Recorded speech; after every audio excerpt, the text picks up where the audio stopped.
Very good morning. ठीक है, तो इसके पहले हमने कम्युनिकेशन में फीचर ऑफ कम्युनिकेशन पढ़ा। आज उसके आगे का टॉपिक स्कोप ऑफ कम्युनिकेशन हम पढ़ने चल रहे हैं। ठीक है, तो स्कोप ऑफ कम्युनिकेशन में ये हमने इसे 6 कैटेगरी में डिवाइड किया है, जो इस प्रकार है: information sharing, feedback, influence people, problem solving और facilitating changes and gate keeping. ठीक है, तो यहाँ पर इसको 6 टाइप्स में इसको दिखाया गया है। तो सबसे पहले स्कोप ऑफ कम्युनिकेशन की बातों को हम थोड़ा जनरल फॉर्म में समझते हैं। देखिए, यहाँ पे कहने का मतलब क्या है स्कोप ऑफ कम्युनिकेशन का, कि कम्युनिकेशन मतलब कि हमारे कम्युनिकेशन की आवश्यकता अत्यधिक क्यों और किस लिए हो रही है, उन सारी चीज़ों को यहाँ पे डिस्क्राइब किया जा रहा है। और उस कम्युनिकेशन को इम्प्रूव करने के लिए और बेटर तरीके से ऑर्गेनाइजेशन में इसको अप्लाई करने के लिए किन किन मेथड्स का क्या क्या चीज़ें पॉसिबल हो सकती हैं, इसके साथ उन चीज़ों को हम यहाँ पे यूज करेंगे या डिस्क्राइब करते हैं। तो सबसे पहले यहाँ पे हमने बताया इंफॉर्मेशन शेयरिंग। जैसा इसके नाम से आपको पता है, इंफॉर्मेशन और शेयरिंग। इंफॉर्मेशन का मतलब होता है सूचना और शेयरिंग का मतलब होता है बांटना। ठीक है, तो यहाँ कहने का मतलब यही है कि जहाँ पर सूचनाएं एक जगह से दूसरी जगह ट्रांसफ़र की जा सकती हैं, यानी जिस माध्यम से, ठीक है, तो उसका उपयोग हुआ कि यहाँ पर भी हमारी सूचनाओं को हमारे कम्युनिकेशन में ये शेयरिंग के कॉन्सेप्ट में भी आवश्यक है। तो हम यहाँ पे इंफॉर्मेशन शेयरिंग की डिफिनेशन दे रखे हैं, इसको देखते हैं। यहाँ पर हमने इंफॉर्मेशन शेयरिंग में दिया, the main purpose of communication is to transmit information from a source to target individual और ग्रुप। यहाँ कहने का मतलब यही हुआ कि जो हमारा इंफॉर्मेशन शेयरिंग कॉन्सेप्ट है, ये कम्युनिकेशन का सबसे मेन उद्देश्य जो होता है इसका, ये इंडिविजुअल यानी सोर्स से इंडिविजुअल या पूरे एक ग्रुप के टारगेट में ही इंफॉर्मेशन को ट्रांसमिट या पहुंचाने का कार्य करता है। कौन कार्य करता है? इंफॉर्मेशन शेयरिंग के थ्रू। ये कह सकते हैं हम यहाँ पे इंफॉर्मेशन शेयरिंग का कम्युनिकेशन में जो मुख्य उद्देश्य होता है वह सोर्स से टारगेट डेस्टिनेशन ऑफ ग्रुप या पर्सन तक इंफॉर्मेशन को ट्रांसमिट करने के लिए इंफॉर्मेशन शेयरिंग कॉन्सेप्ट का यूज किया जाता है। अब यहाँ इसको ऐसे भी समझ सकते हैं आप, जैसे कि मान लीजिए एक यूजर है इलाहाबाद में है, दूसरा यूजर वाराणसी में। तो जो इलाहाबाद वाला यूजर है ये क्या है? सोर्स बन जा रहा है। क्या बन जा रहा है? सोर्स, जो इन्फॉर्मेशन को ट्रांसमिट कर रहा है। तो जो इन्फॉर्मेशन को ट्रांसमिट कर रहा है वो सोर्स कहलाता है, और जहाँ पे इन्फॉर्मेशन पहुँचनी है उसे हम टारगेट कर सकते हैं। इंडिविजुअल हो सकता है, कोई पर्टिकुलर एक अकेला बंदा भी हो सकता है, या पूरा एक ग्रुप या ऑर्गेनाइजेशन भी हो सकता है। ठीक, तो इनके बीच में जो इन्फॉर्मेशन को ट्रांसमिट किया जा रहा है, यही इंफॉर्मेशन शेयरिंग कम्युनिकेशन का मुख्य उद्देश्य होता है। ठीक, आगे देखते हैं। आगे हमने यहाँ पे दिया various type of informations are transmitted in the organization. ठीक, तो यहाँ पे ये कह रहा है कि विभिन्न प्रकार की इंफॉर्मेशन को भी अलग अलग, यानी कि किसी भी ऑर्गेनाइजेशन में विभिन्न प्रकार की इंफॉर्मेशन को अलग अलग ऑर्गेनाइजेशन में अलग अलग तरीके से उसको ट्रांसमिट किया जा सकता है। जैसे कि पॉलिसीज, उस ऑर्गेनाइजेशन में पॉलिसीज क्या है, कुछ उसके रूल्स होंगे, पॉलिसीज होंगे, जो हम चेंजेस भी कर सकते हैं। डेवलपमेंट इन द ऑर्गेनाइजेशन मतलब यानी उस ऑर्गेनाइजेशन की इंफॉर्मेशन ट्रांसफ़र करके उस ऑर्गेनाइजेशन में अगर हमें डेवलपमेंट या विकास करना है तो उस ऑर्गेनाइजेशन की पॉलिसीज रूल्स को हम चेंज करके उसको विकसित कर सकते हैं या डेवलप कर सकते हैं। और ये कब पॉसिबल है? वेरियस टाइप इंफॉर्मेशन को, उस ऑर्गेनाइजेशन से रिलेटेड इंफॉर्मेशन को ट्रांसमिट करके हम different types of policies rules को चेंज करके अपने उस ऑर्गेनाइजेशन का विकास कर सकते हैं। जैसे जैसे कि आप ये समझ सकते हैं यहाँ पे कि जैसे कि कस्टमर है, रिटेलर हैं, या और भी कोई कंपनी, सब कंपनी हमसे जुड़ी हुई हैं, तो उनको उनके कार्य के लिए हम स्पेशल अवार्ड्स देते हैं। ठीक है, अवार्ड्स देके उनसे कुछ सेटलमेंट करके, जो उनका यूनियन है, यूनियन को भी हम टारगेट करके उनको अच्छी सूचना या कुछ अवार्ड देके, कुछ प्राइज देके हम उनको अपने फेवर में लेके अपने कंपनी या ऑर्गेनाइजेशन को ग्रोथ कर सकते हैं। ठीक है, तो ये कुछ ऐसे मेजर मतलब महत्वपूर्ण चेंजेज हैं किसी ऑर्गेनाइजेशन के, जो कि कंपनी के विकास को और भी ज़्यादा बढ़ा सकते हैं। ठीक है, यानी कहने का मतलब ये है कि हम इंफॉर्मेशन शेयरिंग कॉन्सेप्ट का यूज करके किसी भी ऑर्गेनाइजेशन, किसी भी पर्टिकुलर व्यक्ति के, पर्सन के, इंडिविजुअली भी हम उन चीज़ों को इम्प्रूव कर सकते हैं, ग्रोथ कर सकते हैं। जैसे कि आप ये भी समझ सकते हैं, जैसे हम इंडिविजुअली इस समय यहाँ पे लाइव क्लास ले रहे हैं। ठीक है, लाइव क्लासेस चल रही हैं, तो अगर हम यहाँ से ये जो आप लोगों को क्लासेस हम पढ़ा रहे हैं, ये हमारी क्या है, एक इंफॉर्मेशन शेयरिंग का ही कॉन्सेप्ट है। तो इंफॉर्मेशन शेयरिंग जो है, आप लोग लाइव कंप्यूटर के थ्रू, मोबाइल ऐप्स के थ्रू, मोबाइल यूट्यूब चैनल के थ्रू ये सारी इंफॉर्मेशन क्या कर रहे हैं, गेट कर रहे हैं। गेट का मतलब प्राप्त कर रहे हैं, प्राप्त करके ये इंफॉर्मेशन क्या है, अपनी नॉलेज को इम्प्रूव कर रहे हैं, मतलब अपनी नॉलेज को डेवलप कर रहे हैं। तो ये इंफॉर्मेशन काम क्या हो रहा है, इंफॉर्मेशन यहाँ से मोबाइल कंप्यूटर के थ्रू क्या हो रही है, शेयर हो रही है। ये वो इंफॉर्मेशन क्या हो रही है, शेयर हो रही है, शेयर होके आप तक पहुँच रही है। तो यहाँ पर ये पहला इंफॉर्मेशन शेयरिंग हो गया। इसके बाद अब हम बात करते हैं फीडबैक की। अब हम बात करते हैं फीड। ठीक है डियर स्टूडेंट्स, तो अभी हमने यहाँ पे पढ़ा इंफॉर्मेशन शेयरिंग के बारे में। अब हम पढ़ते हैं फीडबैक के बारे में। फीडबैक का मतलब ये होता है कि जैसे कि आपको कोई मैसेज या सूचना ट्रांसफ़र होती है, तो उसमें ये कहा जाता है कि आप इस पर अपना ओपिनियन या अपना फीडबैक दीजिए कि आपको ये चीज़ कैसी लगी, ये बेटर है, अच्छा है, सही। तो हम उसमें करते क्या हैं, अपना फीडबैक, अपना नज़रिया उसको रिप्लाई करते हैं। ठीक है, तो ये हमारा फीडबैक है। अब इस फीडबैक से उस ऑर्गेनाइजेशन या मैनेजमेंट को ये पता चलता है कि हमें उसकी थॉट, उसके प्रोडक्ट या उसकी प्रोडक्ट क्वालिटी या कोई भी चीज़ में अगर किसी चीज़ के लिए फीडबैक मांगा जाता है, तो उसको श्योर होता है कि हमें इसमें क्या और चीज़ें करना है, ये बेटर हमारा है, या फिर इसमें हमें कुछ चेंजेस करना है, या कुछ हमें अलग बनाना है। ठीक है, तो हम यहाँ पे फीडबैक के बारे में यही बात करते हैं।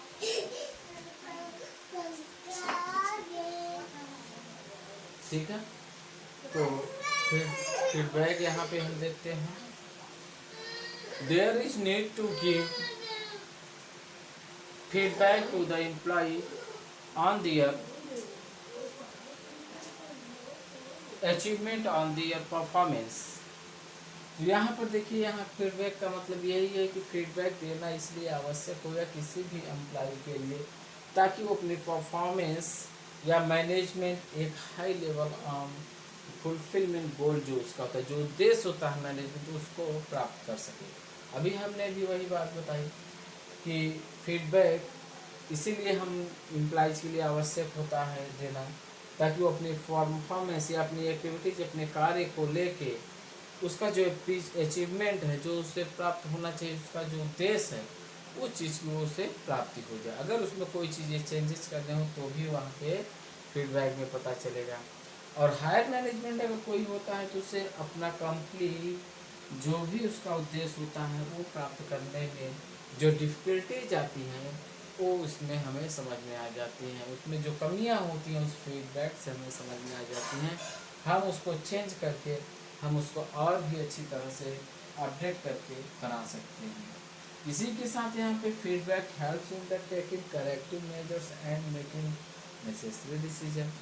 अब यहाँ कहने का मतलब ये है कि फीडबैक हमें ये हेल्प या ये सहायता करती है कि हम कोई भी मेजर करते हैं, मतलब हमें नाप तोड़ के पैमाने का, बस सही अनुमान लगाने का, सही अनुमान क्रिएट करने का एक अच्छा डिसीजन, एक अच्छा, बहुत ही अच्छा और नेसेसरी, बहुत ही आवश्यक डिसीजन लेने में ये हमारी मदद करता है।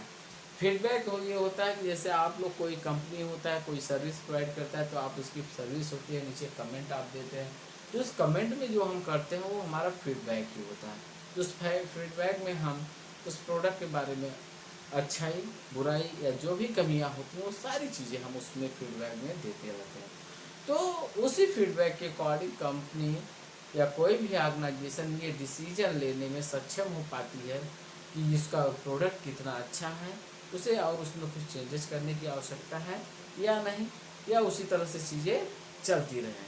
ठीक है, ये हमारा क्या कहते हैं फीडबैक का कॉन्सेप्ट हो गया स्कोप ऑफ कम्युनिकेशन में। ठीक है, तो इसी के साथ अब हम आगे बढ़ते हैं।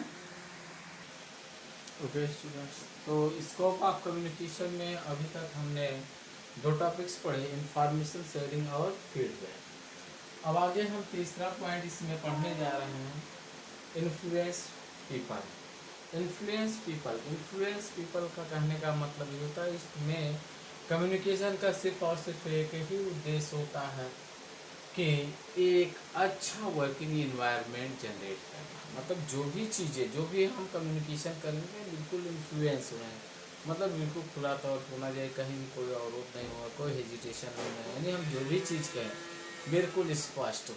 ठीक है, इसी बात को यहाँ पे इन्फ्लुएंस पीपल में एक्सप्लेन किया गया है। जैसे one purpose of communication is to influence people. ठीक है, तो यहाँ पे यही कहा जा रहा है कि कम्युनिकेशन का सिर्फ एक ही उद्देश्य होता है कि किसी भी पर्सन या लोगों को बिल्कुल इन्फ्लुएंस, मतलब ये एकदम स्पष्ट कम्युनिकेशन करना, स्पष्ट रहना। आगे यहाँ पे हमने दिया the manager communicates to create a good working environment. और जो मैनेजर्स होता है ये इन्फ्लुएंस पीपल के थ्रू, इन्फ्लुएंस कम्युनिकेशन के थ्रू एक मैनेजर एक बहुत ही अच्छा वर्किंग इन्वायरमेंट डेवलप कर सकता है या क्रिएट कर सकता है। मतलब एक मैनेजर है कंपनी का, तो फ्लुएंस पीपल कम्युनिकेशन कॉन्सेप्ट का यूज करके वो कंपनी में एक बहुत ही अच्छा वर्किंग इन्वायरमेंट जनरेट कर सकता है या क्रिएट कर सकता है। देन उसी के कॉन्सेप्ट में कहा गया है जैसे right attitude and congenial working relationship all the are examples of the influencing. अब यहाँ कहने का मतलब जो हमारे राइट एटीट्यूड्स होते हैं, जो हमारे सही एटीट्यूड, हमारे व्यवहार, हमारी लैंग्वेज, हमारे विचार होते हैं, वो इन एटीट्यूड को यहाँ पे रिप्रेजेंट कर रहे हैं और हमारे वर्किंग रिलेशनशिप को भी यहाँ पे रिप्रेजेंट कर रहे हैं।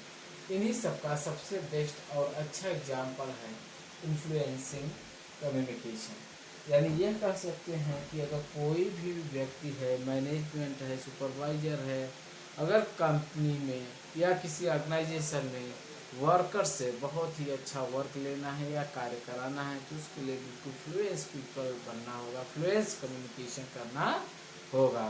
ठीक है, तो इसी के साथ यहाँ पे हम आगे बढ़ते हैं। दूसरा पॉइंट यहाँ पे नेक्स्ट है चौथा, प्रॉब्लम सॉल्विंग। मतलब अगर हमारे कम्युनिकेशन में किसी भी तरह की कोई प्रॉब्लम्स आती है तो उन प्रॉब्लम को सॉल्व करना भी हमारे कम्युनिकेशन का उद्देश्य होना चाहिए। मतलब अगर कोई प्रॉब्लम्स क्रिएट हो रही है तो उसे हम अपने कम्युनिकेशन के थ्रू कैसे हम उसको डील कर सकते हैं। तो प्रॉब्लम सॉल्विंग में यहाँ पे हमने दिया in many cases communication aimed at the solving problems. यानी बहुत से ऐसे केसेस होते हैं कम्युनिकेशन में जहाँ पे उनका उद्देश्य ही होता है सिर्फ प्रॉब्लम्स को सॉल्व करना। ठीक है, ये कह सकते हैं कि बहुत से ऐसे केस होते हैं जहाँ पे कम्युनिकेशन का सिर्फ एक ही उद्देश्य होता है कि उस प्रॉब्लम को सॉल्व करना। ठीक है, फिर आगे इसी में communication between the management and the union on some issues is aimed at finding a solution. यहाँ पे वही बात आई जैसे कि हमने यहाँ पे बताया, इसमें मल्टीपल केसेस ऐसे कम्युनिकेशन में होते हैं जिसका उद्देश्य सिर्फ प्रॉब्लम को सॉल्व करना होता है। और वो प्रॉब्लम कहाँ किसके बीच में, तो इसमें बताया गया है कम्युनिकेशन बिटवीन द मैनेजमेंट। यानी मैनेजमेंट जो होता है कम्युनिकेशन का यूज करके मैनेजमेंट और यूनियन के बीच में क्रिएट हुई प्रॉब्लम्स को दूर करना ही, यानी क्रिएट हुई प्रॉब्लम को दूर करना या जो प्रॉब्लम्स क्रिएट हुई हैं उन्हीं का सलूशन ढूंढना ही इसका उद्देश्य होता है। ठीक, ये किसके थ्रू पॉसिबल हो रहा है? प्रॉब्लम सॉल्विंग कम्युनिकेशन के थ्रू। ठीक है, तो मतलब यहाँ पे यही कॉन्सेप्ट हुआ कि अगर कोई कम्युनिकेशन क्या है कर रहे हैं किसी के बीच में, अगर दो लोगों के बीच में किसी तरह की प्रॉब्लम्स है तो प्रॉब्लम हम कम्युनिकेशन का यूज करके उस प्रॉब्लम्स को सॉल्व कर उसका सॉल्यूशन फाइंड आउट कर सकते हैं। ठीक है, जैसे कि आप लोग जनरली बात अगर कहा जाए तो दो लोग होते हैं, एक ही बात में होते हैं, उनके बीच थोड़ी थोड़ी किसी न किसी बात को लेकर अगर मनमुटाव हो जाता है या कुछ बातें हो जाती हैं, तो जब वो एक दूसरे से बातें करते हैं, बातें करना बंद कर देते हैं, तो कोई ऐसा व्यक्ति होता है जो उनको बातें करने में मजबूर है। जब वो बातें करने लगते हैं एक दूसरे से, तो बात करते करते वो लोग अपने अपने अंदर की चीज़ें को अपनी जो उनकी बातें होती हैं शेयर कर डालते हैं एक दूसरे से, और वो जो उनके अंदर प्रॉब्लम है कि किसी वजह से उनके अंदर एक प्रॉब्लम आई, वो गिला शिकवे दूर हो जाते हैं और वो एक दूसरे से बात करना शुरू कर देते हैं, उनकी फ्रेंडशिप फिर से कायम हो जाती है। इसी के साथ आगे देखते हैं, many groups meetings are held to brainstorm alternative solution for a problem and to evolve other consensus. अब यहाँ कहने का मतलब ये है कि बहुत से ऐसे ग्रुप्स होते हैं जो कि अपने एम्प्लॉइज को ब्रेन वॉश के लिए या किसी भी तरह की प्रॉब्लम का सलूशन निकालने के अल्टरनेटिव सलूशन निकालने के लिए वो क्या करते हैं, मीटिंग्स ऑर्गेनाइज करते हैं।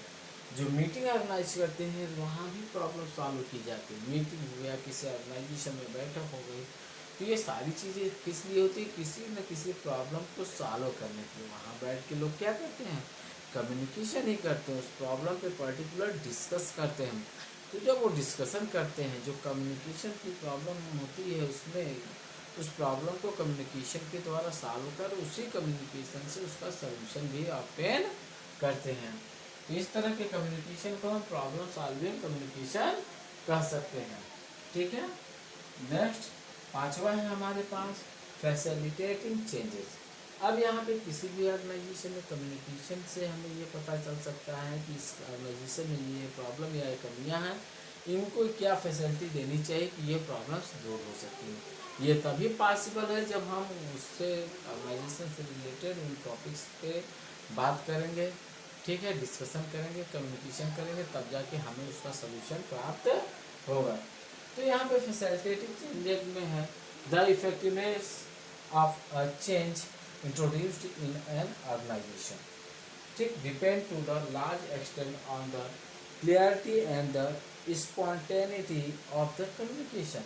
अब यहाँ कहने का मतलब है ये बहुत ही प्रभावशाली या किसी भी ऑर्गेनाइजेशन को इंट्रोड्यूस करने के प्रभावशाली चेंजेस करने के लिए हमें उस ऑर्गेनाइजेशन पे पूरे रूप से डिपेंड होना पड़ेगा, उसकी फैसिलिटीज़ पे डिपेंड होना, और इसी कम्युनिकेशन का यूज करके उन चीज़ों को हम बिल्कुल क्लियरिटी, जो भी चीज़ें हैं उस कम्युनिकेशन ऑर्गेनाइजेशन में प्रॉब्लम, उनको बिल्कुल क्लियर स्पॉन्टिटी करके हम ठीक उसको स्पष्ट तरीके से उन चीज़ों को यहाँ पे क्या करेंगे, हम एक्सटेंड करेंगे और उस ऑर्गेनाइजेशन की डिपेंडेंसी को एक्सप्लेन करेंगे। जो भी प्रॉब्लम है जो उस पर वो ऑर्गेनाइजेशन डिपेंड है उनको हम क्या करेंगे, यहाँ पे एक्सप्लेन करेंगे, उनकी चीज़ों को क्लियर करेंगे। जब क्लियर करेंगे तो उस कम्युनिकेशन के प्रभावशाली तरीके से हम उसको अचीव कर सकते हैं।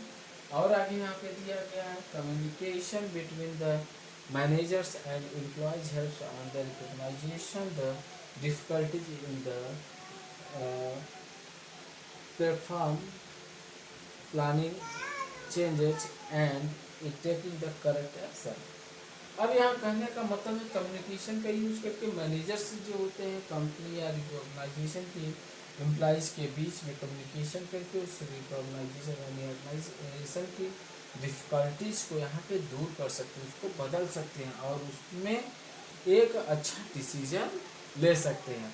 ये चीज़ें किसकी वजह से पॉसिबल हो रही हैं, फैसिलिटेटिव चेंजेस के लिए। फैसिलिटेटिव चेंजेस का मतलब यही है कि जब कंपनी के एम्प्लॉइज और मैनेजर के बीच में आपस में कम्युनिकेशन होगा तो हेल्प प्रोवाइड होगा, तो उस ऑर्गेनाइजेशन की जो डिफ़िकल्टीज है, जो प्रॉब्लम्स हैं, उन प्रॉब्लम्स को दूर करने में क्या कहते हैं, हेल्प प्रोवाइड करता है। ठीक है, और उसे एक अच्छा एक्शन, एक अच्छा डिसीजन लेने में भी हेल्प प्रोवाइड करता है। ये पॉसिबिलिटी किससे बनती है? यहाँ पे फैसिलिटेटिंग चेंजेस के थ्रू, जो कि स्कोप ऑफ कम्युनिकेशन के अंतर्गत आता है। ठीक है, अब इसी के साथ हम आगे लास्ट पॉइंट पे पहुँचते हैं। ओके स्टूडेंट, तो अभी हमने पढ़ा यहाँ पे influence type, problem solving, facilitating changes. तीन हमने यहाँ पे स्कोप ऑफ कम्युनिकेशन पढ़ा। लास्ट हमारे पास है यहाँ पे गेट कीपिंग। तो गेट कीपिंग यहाँ पे क्या करता है, इसके बारे में हम बात करते हैं। ये कम्युनिकेशन ऑफ स्कोप में कैसे, यहाँ पे अभी तक हमने जो भी पढ़ा सिर्फ यही पढ़ा कि कम्युनिकेशन को कैसे इम्प्रूव किया जाए, कहाँ पर किस तरह से यूज किया जाए, वही सारी चीज़ें हमने इसमें पढ़ा। अब यहाँ पे लास्ट पॉइंट है गेट कीपिंग। तो गेट कीपिंग की अगर हम बात करते हैं तो यहाँ पे है communication have to build link of the organization with the outside world. यानी कहने का मतलब ये है कि कम्युनिकेशन जो होता है किसी भी ऑर्गेनाइजेशन के बिल्डअप ऑफ लिंक को क्रिएट करने में हेल्प प्रोवाइड करता है। बिल्डिंग ऑफ लिंक्स को क्रिएट करने का मतलब ये है कि कोई ऑर्गेनाइजेशन है आउटसाइड वर्ल्ड, मतलब वो ऑर्गेनाइजेशन अपनी जगह से हट के दूसरे बाहरी दुनिया से भी लिंक स्थापित करने में मददगार साबित होता है। कौन? कम्युनिकेशन, जिसके लिए यहाँ पे कीपिंग की कॉन्सेप्ट की बात कही गई है। आउटसाइड वर्ल्ड से जब कोई ऑर्गेनाइजेशन अटैच्ड होता है तो उसका ग्रोथ और डेवलपमेंट अलग होता है। जैसे एक कंपनी की बात कही जाए, होम सिटी की बात की जाए, तो कंपनी अपने प्रोडक्ट को सिर्फ अपने होम सिटी या लोकल एरिया में ही डिस्ट्रीब्यूट करती है, और उसको ये चाहिए ऑर्गेनाइजेशन को कि हमें बाहर कम्युनिकेट ऐसा करें कि लोग इस प्रोडक्ट को हमारे बाहर भी अचीव करें। ठीक, तो ऐसा करने के लिए हम उस ऑर्गेनाइजेशन के बारे में out of this city, out of this world की बात करते हैं। जैसे भारत के बाहर अगर हमें इंटरनेशनल मार्केटिंग करना है ऑर्गेनाइजेशन या उस प्रोडक्ट के बारे में, तो हमें उसके बाहर उसको ले जाना होगा, उसके बारे में लोगों को बताना होगा, तब लोग जानेंगे, समझेंगे, तब हमारे उस प्रोडक्ट को यूज करेंगे। ये सब चीज़ें किसके थ्रू पॉसिबल हो रहे हैं? कम्युनिकेशन के थ्रू पॉसिबल हो रही हैं। ठीक, तो यहाँ पे यही कहा जा सकता है किसी भी ऑर्गेनाइजेशन को आउटसाइड वर्ल्ड में लिंक बनाने में या अपना बिल्डअप करने में या रिलेशनशिप क्रिएट करने में ये कम्युनिकेशन हमारा मददगार साबित होता है। इसी के साथ एक लाइन और इसमें बात करते हैं हम, the organization can use its environment to increase its effectiveness. अब यहाँ कहने का मतलब ये है कि ऑर्गेनाइजेशन जो होता है इस तरह के इन्वायरमेंट का उपयोग करके अपने इन्वायरमेंट को और इफेक्टिव और प्रभावशाली तरीके से उसको बढ़ा सकता है। मतलब कम्युनिकेशन के इस तरह के मीडियम्स का यूज करके, गेट कीपिंग के यूज करके हमारा जो ऑर्गेनाइजेशन है इस इन्वायरमेंट को अपने और ही प्रभावशाली से बाहर की दुनिया में या दूसरी जगहों पर भी अच्छे तरीके से उसको बढ़ा सकता है। मतलब बहुत ही प्रभावशाली से वो अपने प्रोडक्ट के बारे में, अपने ऑर्गेनाइजेशन के बारे में लोगों को बता सकता है और उसको इम्प्रूव कर सकता है। इसी के साथ दोस्तों स्कोप ऑफ कम्युनिकेशन समाप्त होता है। अगर किसी भी तरह की प्रॉब्लम्स होती है इसमें, तो आप उसके लिए इसमें कमेंट कर सकते हैं। ओके स्टूडेंट्स, तो अब हम बात करते हैं ऑब्जेक्टिव ऑफ कम्युनिकेशन।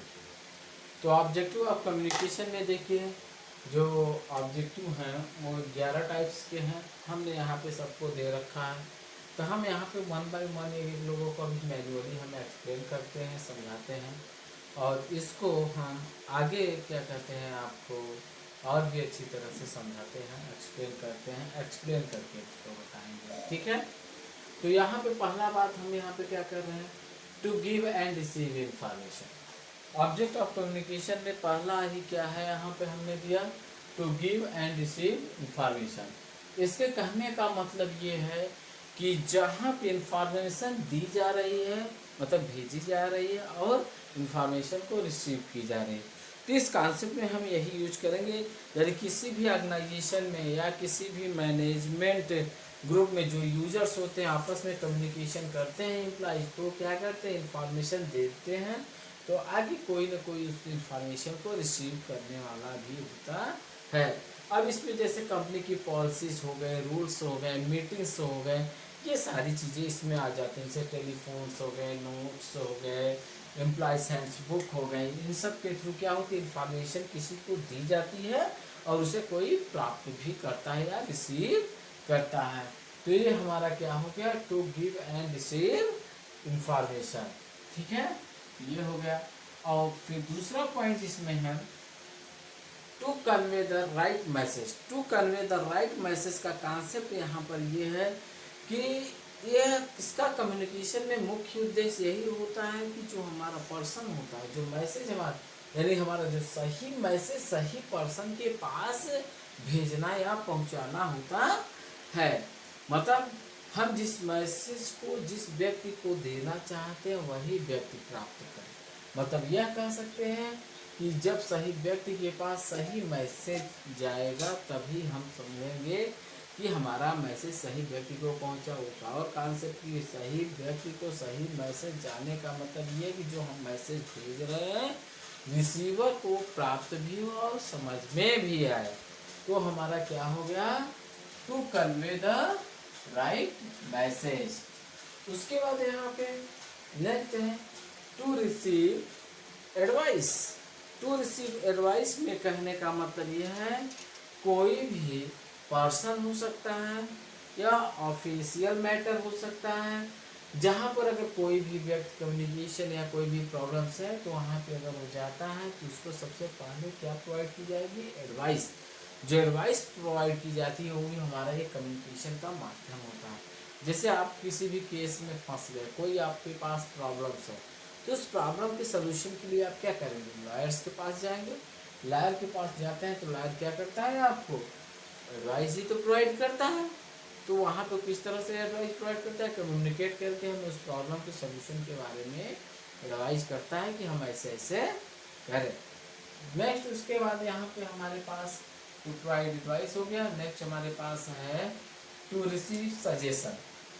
तो टू रिसीव सजेशन का मतलब ये होगा जैसे कोई एम्प्लॉय है और कस्टमर, उन दोनों के बीच जब कोई कम्युनिकेशन होता है तो कम्युनिकेशन जो होता है बहुत ही यूजफुल होता है सोर्स ऑफ न्यू आइडियाज के साथ। मतलब कि अगर कोई सजेशन देता है तो वहाँ पे नए नए आइडियाज हमें बताता है कि आप ऐसा कर सकते हैं, ऐसा हो जाएगा। जैसे अभी हमने एग्जांपल बताया एडवाइस में किसके लिए, यहाँ पे वकील के लिए। तो वकील के लिए अगर हमने यहाँ पे बात की और बताया तो डायरेक्ट हम उसके टच में गए, डायरेक्ट हम उस वकील से मिले, डायरेक्ट हमें बताया कि तो आप ऐसे ऐसे करिए, आपको मतलब उसने मुझे एडवाइस के साथ सजेशन भी दिया जिसमें हमें सांत्वना भी मिली कि आप ऐसे करिए, आपका काम बेटर और अच्छे तरीके से हो जाएगा। तो ऐसे कंडीशन में यहाँ पे जो भी ऑपरेशन होते हैं ज़्यादातर हम बिजनेस के procedure of banking, flow of upward of feedback में, representation of mind and the stop of the communication में करते हैं सजेशन के लिए। जैसे अगर हम बैंकिंग में कोई भी पैसा इन्वेस्ट करना चाहते हैं तो हम जाते हैं बैंक में, तो बैंक मैनेजर या वहाँ का कोई और एम्प्लॉइज होता है, काउंसलर होगा, वो हमें एडवाइस करता है कि हम अपना पैसा सजेस्ट करता है कि आप ऐसे ऐसे कर सकते हैं। ठीक, मतलब हमें ये होता है सजेशन में, सजेशन दिया, विचार हमें करना है कि हमें करना क्या है। एडवाइस में क्या होता है, वकील ने एडवाइस किया कि आप ये करिए, यही आपके लिए अच्छा है, इसके अलावा कोई वास्ता नहीं है। ठीक है, एडवाइस हो गया। और सजेशन का तो हमारे पास चॉइस होती है कि हम कई चीज़ों में उसको इन्वेस्ट कर सकते हैं, अपने मतलब चीज़ों को चेंज कर सकते हैं। देन उसके बाद नेक्स्ट हमारे पास है to pursue people.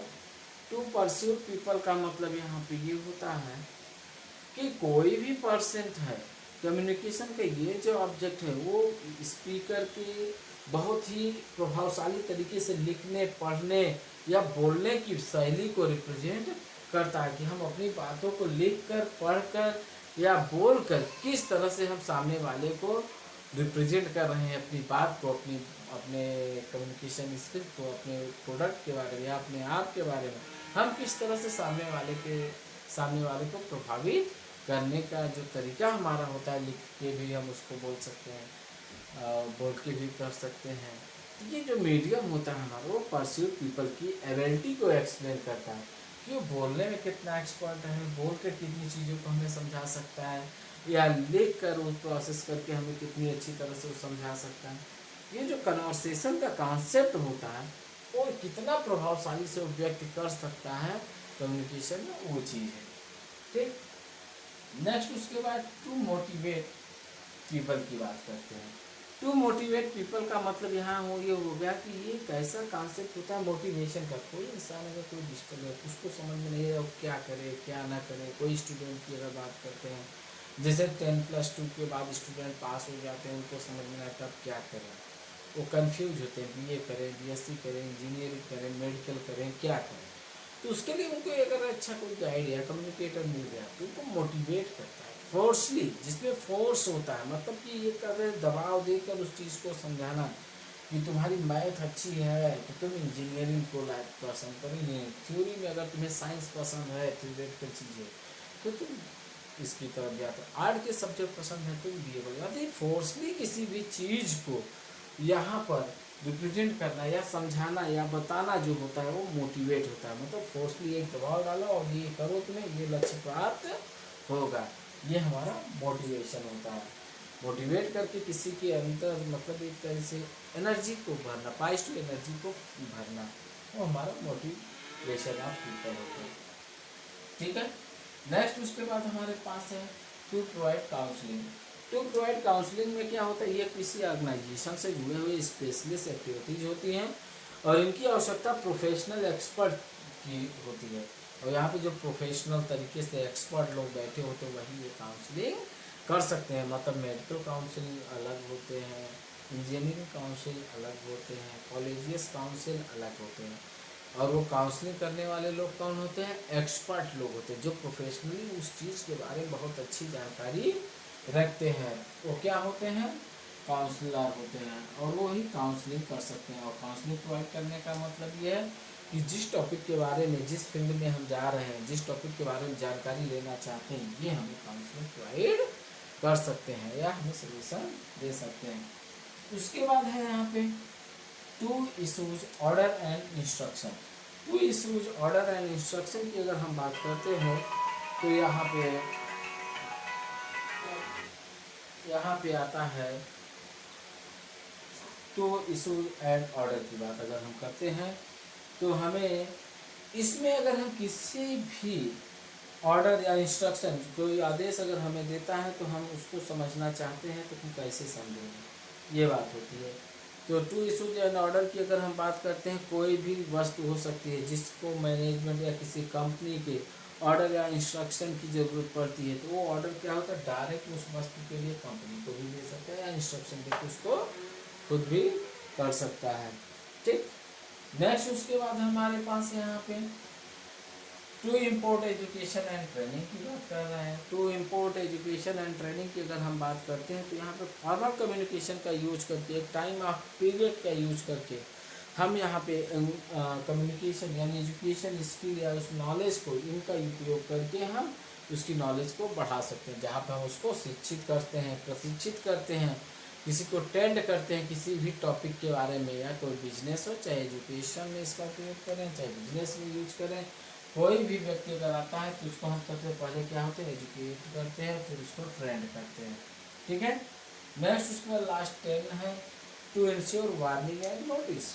To insure and warning and notice का मतलब फोर्सली कम्युनिकेट करके, कहीं भी अगर बहुत ही अर्जेंसी होती है, बहुत ज़रूरी होती है, तो या तो हम उसे बोल के ओरली या रिटेन में उसको हम यहाँ पे कॉन्फिडेंशियली उसको हम बताते हैं कि ये आपके लिए वार्निंग है, ये नोटिस है, आप ये मत करिए या ये आप कार्य आपको करना है। जैसे कि कैश मेमो की बात करते हैं, हैंड रिटेन होता है। ठीक, नेक्स्ट उसके बाद लास्ट हमारे पास क्या होता है, टू इम्प्रूव मोरल, मतलब अपनी नैतिकता को ही इम्प्रूव करना, मतलब बढ़ावा देना। तो यहाँ पे कम्युनिकेशन की नैतिकता को मतलब कि बढ़ावा देना, इम्प्रूव करना, मतलब कि अपनी पॉलिसीज़ को, अपने प्रोग्रामर्स को, ऑर्गेनाइजेशन को और भी अच्छा इम्प्रूव करना है, उसके एटीट्यूड में बढ़ावा करना है और भी अच्छा बनाना है। तो जैसे मोरल ऑफ एम्प्लॉइज को हमें इंक्रीज करना होगा, मतलब हमारे जो एम्प्लॉइज है उनको स्टैंडर्ड थॉट से हमें पॉजिटिविटी के साथ उसको फेल करना होगा। सजेस्ट करना होगा, एडवाइस देना होगा, उन्हें मोटिवेट करना होगा। तो इस तरह की जो भी प्रोसेस होंगे ये हमारा क्या होता है, टू इम्प्रूव मोरल। तो इसी के साथ बच्चों आज ये क्लास यहीं समाप्त करते हैं। Objective of communication next class में हम करेंगे क्या, ये जितने भी ऑब्जेक्टिव ऑफ मोटिव के ऑब्जेक्टिव ऑफ कम्युनिकेशन के जो टॉपिक्स हैं इन्हें हम एक्सप्लेन करके इनको समझाएंगे और बताएंगे भी। Okay, thank you.